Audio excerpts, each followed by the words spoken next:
Yeah, I know it probably means a lot for you, especially with your brother in tow with you. And it's one of those things where you know how hard it is, and it's usually harder than you can ever imagine, plus some.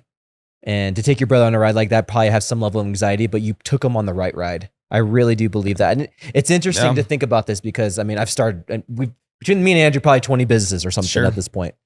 And I've had success in a lot. And I've had a lot of success in ones with partners. And I've had success on my own. Mm-hmm. But every time it's still way harder than I ever thought. And there's always times where I'm like, face in the hands, dark room, holy cow, can I go another day? For all of them. Oh, you could say that again.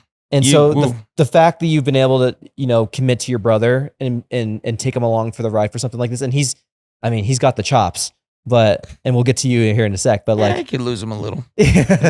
Cheers. But it's so special, man. I really do think it's special. Will and having the LA next to me, and for those who don't know, LA means look-alike.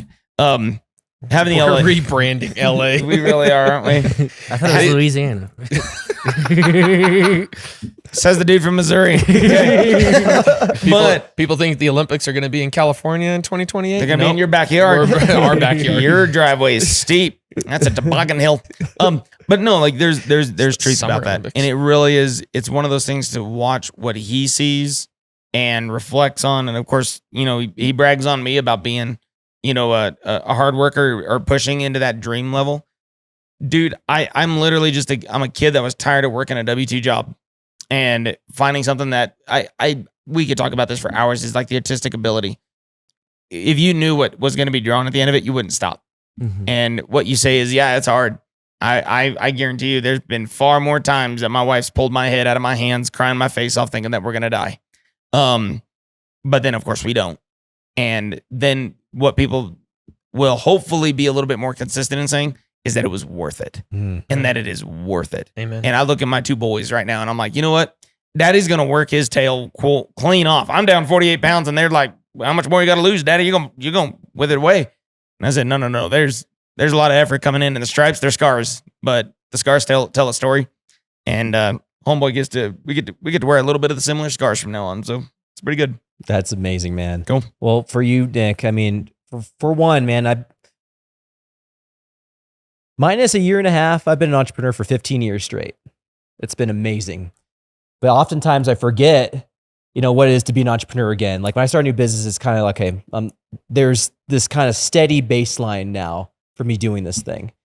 But when you came into my life in Booth Bingo, one, I met you 10 years earlier, so that's a funny story for another day. I was going to say, but two, you brought so much energy to this whole thing and so much different perspective and so much experience from your corporate experience to the ones who are actually doing it at a high level, right? That a lot of us, that wisdom means so much to our world. It really does. Thank you. To bring all that into what we're doing here and to jump into this world, and it sounds like you've been dipping your toes in before, but to really go in with, other entrepreneurs who've been somewhat experienced in this space, like what has it meant for you so far in this experience?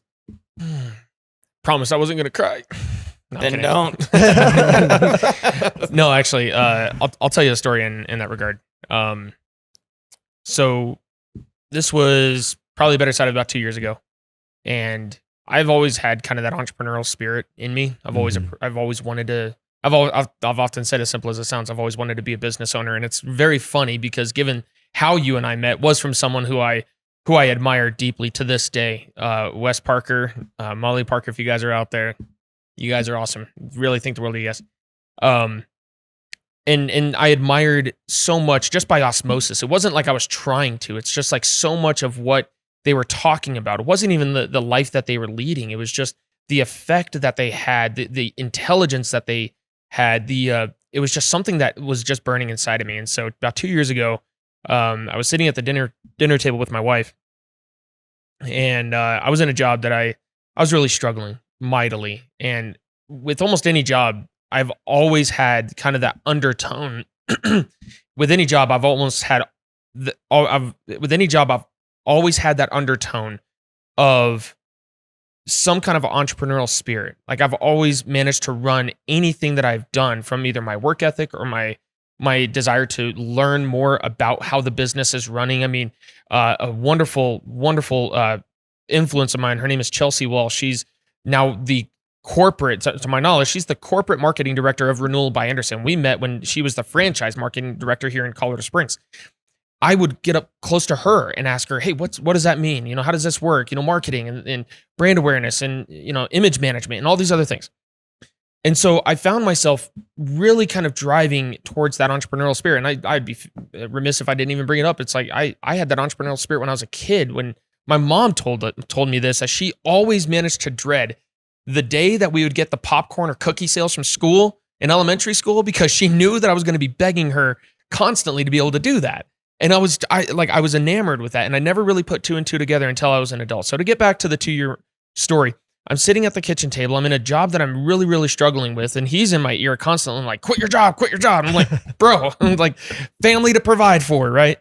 How's that for faith? But anyway, Erin said something, my wife said something so powerful that it not only hit me right between the eyes, but it absolutely crushed me in the most beautiful and amazing way. She goes, there's not a day on this planet that I ever want our children to see their dad not pursuing the thing he desires most.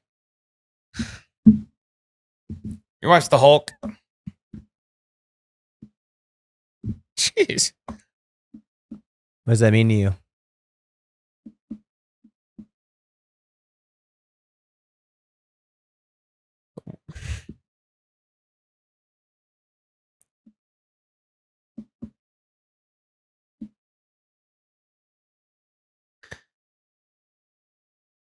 Hey, you can have a twin talk your ear off.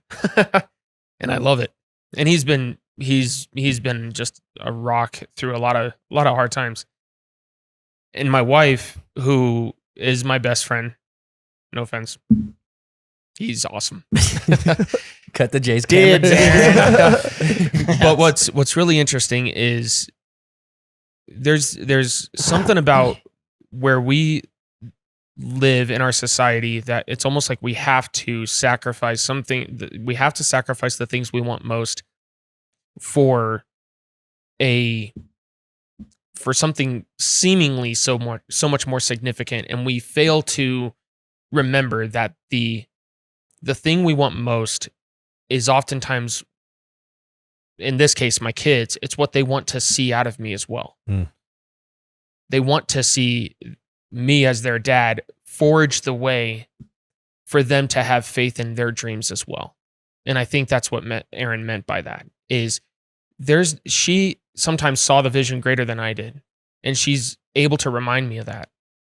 And it's easy to reminisce over it, but it's hard not to cry over it when you think of how much I went through and I put our family through, from either traveling, being away from them as much as I was, in a job that I found a lot of fulfillment in, but yet there was so much more that I wanted out of it. And there was a lot of stuff that went down that I don't go into. But the point is that for Erin to take the moments and to take the moment and remind me of that was so powerful, because I tuck my kids in at night almost every single night now. And I pray the same prayer over them.